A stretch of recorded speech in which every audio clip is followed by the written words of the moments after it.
তো দেখো সূর্য মামা অস্ত যাইতেছে আর আমি আয়া পড়ছি এই রাস্তা দিয়ে, যতটুকু রাস্তা হয়েছে মানে হয়েছে কি এখনও কমপ্লিট না। এই রাস্তাটা হইলে আমরা খয়েরপুরে যে জাম লাগে এই জামটা কিন্তু হইতো না।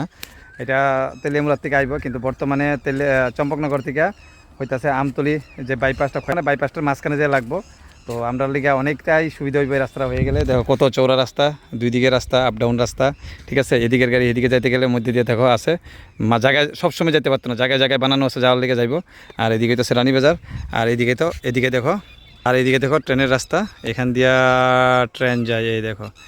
তো সেই একটা সুন্দর পরিবেশ, তার লিগে আইলাম, ভিডিওটা করলাম। কেমন লাগলো ভিডিও অবশ্যই জানাবেন, আর ভালো লাগলে লাইক কমেন্ট শেয়ার অবশ্যই করবেন, ঠিক আছে। তো টাটা, বাই বাই।